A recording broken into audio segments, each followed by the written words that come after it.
بسم اللہ الرحمن الرحیم۔ تمام سامعین کو روحیل خان کا محبتوں بھرا سلام۔ امید کرتا ہوں آپ سب دوست خیریت سے ہوں گے۔ معزز ناظرین اگرامی، آج کا ہمارا موضوع 7 پر اسرار اور شیطانی کتابیں ہیں۔ آج کے اس جدید دور میں ہر کوئی ٹیکنالوجی سے مستفید ہے۔ ہر کسی کے ہاتھ میں موبائل فون نظر آتا ہے، جس میں طرح طرح کے ایپ اور ان پر نشر ہونے والے مختلف چینلز، گیمز۔ غرض کسی بھی وقت انسان چاہے وہ تنہا ہی کیوں نہ ہو، وہ اکیلا پن محسوس نہیں کرتا۔ لیکن یہ تو آج کے زمانے کی بات ہے۔ ہمارا موضوع ہرگز ٹیکنالوجی نہیں، آواز اور تصویر کی اس دنیا میں ہم کچھ سال پہلے کے دور کی بات کرتے ہیں، جب کتابیں انسانوں کی بہترین دوست ہوا کرتی تھیں۔ لوگ فرصت کے لمحات میں اور اکثر چھٹی کے دن لائبریریز کا رخ کیا کرتے، اور وہاں بھی کتابیں پڑھنے کے لیے لے جانے والوں کی لمبی قطاریں نظر آیا کرتی تھیں۔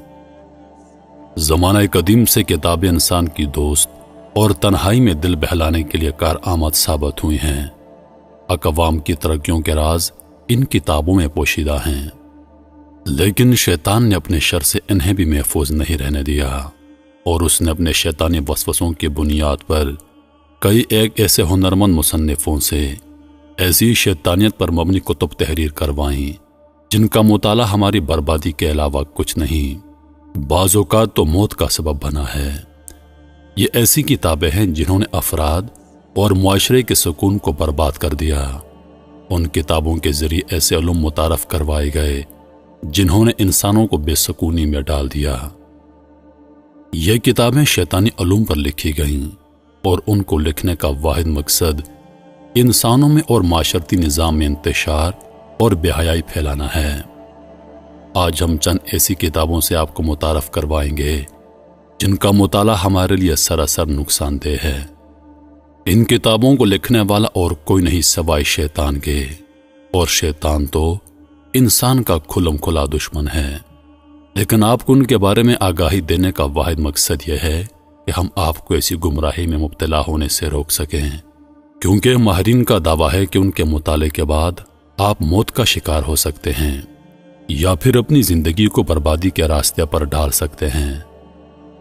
تو آئیے آج جانتے ہیں کہ وہ کون سی ایسی کتابیں ہیں جو ہمارے لیے موت کا موجب بن سکتی ہیں۔ ان کتابوں میں پہلے نمبر پر ہے کوڈیکس گیگاس۔ اس کتاب کو شیطانی بائبل بھی کہا جاتا ہے۔ اس کتاب کا وزن 76 کلو گرام ہے، اور اس کی لمبائی 37 انچ اور چوڑائی 22 انچ ہے۔ اس میں شیطان کی عجیب و غریب تصاویر بنائی گئی ہیں۔ اس کے صفحات بنانے کے لیے 160 گدوں کی شفاف کھالیں استعمال کی گئی ہیں۔ اس کتاب کی زبان لاطینی ہے، لیکن اس میں کچھ عبرانی زبان کے الفاظ بھی شامل کیے گئے ہیں۔ اس کی لکھائی میں نیلا، سرخ، پیلا، سبز اور کالا رنگ استعمال کیا گیا ہے۔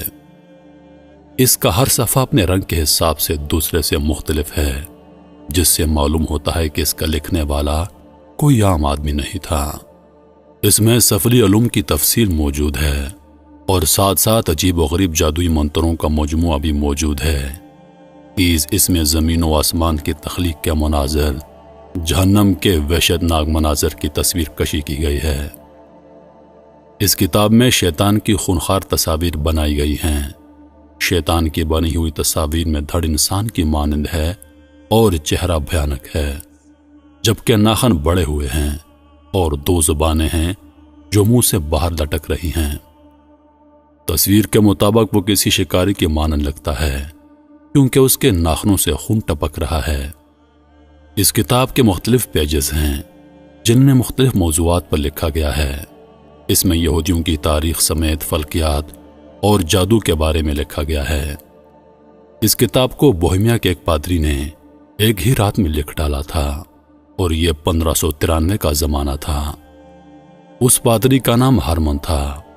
اس کی یہ کتاب لکھنے کی وجہ یہ تھی کہ اس نے خانقاہ کے کچھ اصول توڑے تھے، اور اسی سبب سزاوار ٹھہرایا گیا، جس کی سزا کے طور پر اسے دیوار میں چنوانے کا حکم دیا گیا تھا۔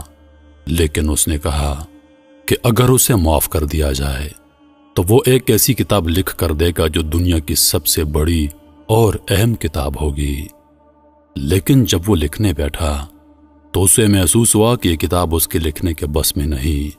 وہ پادری شیطانی طبیعت کا مالک تھا، اسی سبب اسے سزا بھی ہوئی تھی، اور اب اس نے شیطان کی عبادت اور شیطان نے اس کی روح کے بدلے میں یہ کتاب لکھنے میں اس کی مدد کی، اور اس طرح اس پادری نے ایک ہی رات میں یہ پوری کتاب لکھ ڈالی۔ اس کے بعد یہ کتاب بوہیمیا کی لائبریری میں رکھ دی گئی۔ یہ کتاب 1648 میں سویڈش آرمی کو ملی اور وہ اسے وہاں سے لے کر آئے اور اسے اسٹاک ہوم لائبریری میں رکھ دیا گیا۔ اس کتاب میں شیطان کی تصویر دیکھ کر نظر آتا ہے کہ اس کا شکار انسان ہی ہے۔ اس کے بعد دوسرے نمبر پر ہے دی میونچ مینول۔ 15ویں صدی عیسوی میں لکھی گئی ایک لاطینی کتاب ہے جس کا موضوع شیطانی اور سفلی عملیات اور آسیبوں پر قابو پانا ہے۔ اس کتاب کی عجیب خاصیت جو اسے دوسری پراسرار کتابوں سے الگ کرتی ہے وہ یہ ہے کہ یہ صرف کالے جادو پر مشتمل ہے، جبکہ دوسری کتابوں میں کالے جادو کے ساتھ ساتھ نوری علم کا بھی حصہ موجود ہوتا ہے۔ یہ کتاب مزید 3 حصوں پر مشتمل ہے۔ پہلا حصہ ایلیون میجک، یعنی جادو کے زیر اثر شخص کو وہ چیزیں دکھانا جو در حقیقت موجود ہی نہ ہوں، اور بالآخر اسے پاگل قرار دے دیا جاتا ہے۔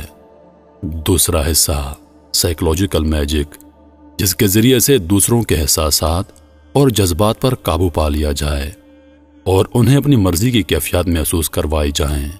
اور تیسرا حصہ ایسے حصے پر مشتمل ہے جس کے ذریعے کسی کا ماضی یا مستقبل معلوم کر لیا جائے۔ یقیناً ان عملیات کی بدولت لوگ دوسروں کی جان بھی لے لیتے ہیں، کیونکہ کالا جادو آج کے زمانے میں بہت عام ہو گیا ہے۔ اگر ہم غلط نہیں تو یہ سب اللہ پاک سے دوری کا نتیجہ ہے۔ جبکہ اس کے علاوہ اس کتاب میں ایک میرر آف للت نامی آئینہ بنانے کی ترکیب بھی موجود ہے، جو بہت سارے جادوئی اور خفیہ مقاصد کو حاصل کرنے کے لیے بنایا جاتا ہے۔ اس آئینے کا تصوراتی چہرہ آپ نے ایکچر فری ٹیلز اور کارٹونز میں دیکھا ہوگا۔ گولگین کی طرح اس آئینے کو اکثر جادوگر کسی شخص کا مستقبل یا موجودہ احوال دیکھنے کے لیے استعمال کرتا ہے۔ تیسرے نمبر پر گرینڈ گرامر ہے۔ یہودی روایات کے مطابق یہ کتاب حضرت سلیمان علیہ السلام کی تحریروں پر مشتمل ہے، جسے ہیٹن ووڈ کے ماہرین استعمال کرتے ہیں۔ اس کتاب کا اصل نسخہ ویٹیکن سٹی کے آرکائیو میں آج بھی موجود ہے۔ اس کتاب کے بارے میں مشہور ہے کہ اس کتاب کو تباہ نہیں کیا جا سکتا، حتیٰ کہ آگ بھی اس کو نقصان نہیں پہنچا سکتی۔ اس کتاب میں جنات اور آسے پر قابو پانے کا طریقہ موجود ہے، لیکن اس کتاب میں ایسا کرنے سے دنیا اور آخرت کی بربادی شرط ہے۔ ایک بات یقینی طور پر کہی جا سکتی ہے کہ حضرت سلیمان علیہ السلام کے دور میں جب شیطان جنات نے لوگوں میں کالے جادو کو عام کیا، تبھی ان کے ذریعے اثر لوگوں نے ایسی تحریروں کا مجموعہ بنا لیا ہوگا جو مستقبل میں لوگوں کو نقصان پہنچا سکے۔ نمبر 4 پر ہے لنڈا مینولز۔ ناظرین، یہ کتاب جرمن نازیوں کی محبوب ترین کتاب ہے۔ نازی لیڈر ہیملر ہیمبرج کے مطابق آریائی وہ لوگ تھے جو گمشدہ براعظم انٹلانٹس سے بچ نکلنے میں کامیاب ہوئے۔ آویزاں دنیا کے ہر ترتیب آریاؤں کے ہی آباء و اجداد نے پروان چڑھائی۔ اس کتاب کو آرینز اور نوڈڈ بائبل کا درجہ حاصل ہے۔ یہ کتاب محاوراتی علوم پر مشتمل ہے جسے نیو نازی اور دوسرے ماہرین درست ثابت کرتے ہیں۔ نمبر 5 دی بک دیٹ کلز۔ اس کتاب کے بارے میں کہا جاتا ہے کہ 16ویں صدی کے دوران کوئین الزبتھ کا ایک مشیر جوہن ڈی، جو ایک مشہور ماہر ریاضیات اور ماہر فلکیات ہونے کے ساتھ ساتھ پراسرار علوم پر بھی مہارت رکھتا تھا، اس کے ہاتھوں ایک جادوئی نسخہ لگا جو لاطینی زبان میں لکھا ہوا تھا۔ کہا جاتا ہے کہ جان ڈی نے اپنی زندگی کا بقیہ حصہ دوسری مخلوقات کے ساتھ رابطے اور اس کتاب کو سمجھنے میں صرف کر دیا۔ جان ڈی کی موت کے بعد یہ کتاب خود بخود غائب ہو گئی، یہاں تک کہ سینکڑوں سال بعد غائب رہنے کے بعد 1994 میں منظر عام پر آئی۔ یہ کتاب بہت سارے جادوؤں، پہلیوں، فرشتوں کے ناموں پر مشتمل ہے۔ اس کتاب کا مصنف کون ہے یہ حقیقت کوئی نہیں جانتا۔ جدید ماہرین اس کتاب کی تحقیق میں کئی سالوں سے مصروف ہیں، لیکن ابھی تک کوئی خاص نتائج حاصل نہ ہو سکے۔ تاہم یہ بات تو پتہ ہے کہ یہ کتاب کسی اچھے فائدے کے لیے نہیں ہے، بلکہ انسانوں کی بربادی کے لیے لکھی گئی ہے۔ 6 نمبر پر جو کتاب ہے اس کا نام دی سٹانک بائبل۔ اس کتاب کو بنیادی شیطان کی کتاب تصور کیا جاتا ہے، جو شیطانی مضامین اور اس کی رسومات پر مشتمل ہے۔ اس کتاب کو بلیک پوپ کہلائے جانے والے شیطان کے پجاری اینٹل لیوی نے ترتیب دیا ہے۔ کہتے ہیں کہ اپنی ابتدائی زندگی میں یہ شخص ایک سرکس میں کام کرتا تھا، بعد میں کرائم فوٹوگرافر اور ایک ماہر نفسیات بنا۔ یہ کتاب، جسے سٹانک بائبل یا شیطانی بائبل کہا جاتا ہے، 4 حصوں پر مشتمل ہے۔ اس میں زنا، ہمدردی اور لوگوں کی تباہی کے متعلق جادوئی رسومات موجود ہیں۔ اس کتاب کے مطالعے سے شیطان، اس کے ساتھیوں اور بدروحوں سے رابطہ ممکن ہو جاتا ہے، جن کی آمد سراسر انسانوں کی تباہی اور موت کا موجب بنتی ہے۔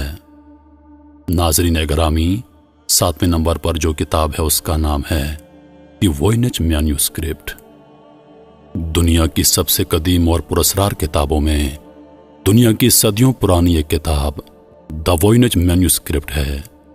یہ نامعلوم اور کوڈڈ زبان میں لکھی گئی ہے، اور تاحال کوئی بھی تحریر شناس ان کی وضاحت نہیں کر پایا۔ یقیناً اپنے خاص پیروکاروں کو شیطان اپنی زبان سکھاتا ہوگا۔ جب اس کتاب کو پڑھ نہیں سکتے لیکن پھر بھی یہ کتاب خطرناک ہے، تو لازمی طور پر اس کا پاس ہونا اور اس کی کھوج کرنا انتہائی خطرناک ہوگا، کیونکہ اس کتاب میں برہنہ لوگوں کی تصاویر، ناسمجھ آنے والے نشانات، ناسمجھ آنے والی تحریریں، عجیب و غریب پودوں اور مافوق الفطرت تصاویریں کوئی مطلب نہیں دیتی۔ بہت سے لوگ ان تصویروں کو جادوئی طاقت قرار دیتے ہیں، جبکہ کچھ ماہرین کا ماننا ہے کہ یہ کتاب یورپ کے کسی ملک میں 15ویں یا 16ویں عیسوی صدی کے دوران لکھی گئی تھی۔ لیکن بہت سی حیران کن بات یہ ہے کہ اس میں کچھ ایسے کائناتی نقشوں کی تصاویر موجود ہیں جو آج سائنسدانوں کو ہبل ٹیلیسکوپ کے ذریعے معلوم ہو رہی ہیں۔ یہی وجہ اس کتاب کی پراسراریت کو بڑھا دیتی ہے کہ کوئی تو ماہر دماغ ہوگا جس نے قبل از وقت اس کتاب میں مستقبل کو قلم بند کیا۔ سالوں کی تحقیق کے بعد یہ ماہرین اس کی تحریری زبان کو پڑھنے میں ناکام رہے ہیں، جبکہ کچھ ماہرین کا ماننا ہے کہ اس زبان کا تو کبھی کسی دور یا زمانے میں کوئی وجود نہیں رہا۔ یہ کتاب آج بھی ییل یونیورسٹی کے لائبریری میں موجود ہے اور کبھی کبھار اس کو نکالا جاتا ہے۔ تو ناظرین، یہ تمام وہ کتابیں ہیں جن کے ذریعے سے شیطان ہم پر قابض ہو سکتا ہے۔ انہیں پڑھ کر عمل کرنا تو دور کی بات، فقط ان کو خریدنے یا تلاش کرنے کی جستجو بہت بڑے نقصان کا سبب بن سکتی ہے، کیونکہ یہی وہ کتابیں ہیں جن کے ذریعے سے شیطان اپنی پوجا پاٹ کرواتا ہے، اور بلا شبہ ان لوگوں کو بہکانے کا اہم ذریعہ بنایا گیا ہے۔ اور یہی وجہ ہے کہ ان کو اتنا خفیہ رکھا گیا ہے تاکہ لوگ ان کے تجسس میں بھٹکتے رہیں اور ایڈونچر کے چکر میں شیطان کے پیروکار بن جائیں۔ اس کے علاوہ بھی بہت سی کتابیں ہیں جن کا ذکر ہم آئندہ کسی ویڈیو میں کریں گے۔ اللہ تعالیٰ سے دعا ہے کہ وہ ہمیں اپنے اور نبی کریم صلی اللہ علیہ وآلہ وسلم کے بتائے ہوئے احکامات پر عمل کرنے کی توفیق عطا فرمائے۔ آمین یا رب العالمین۔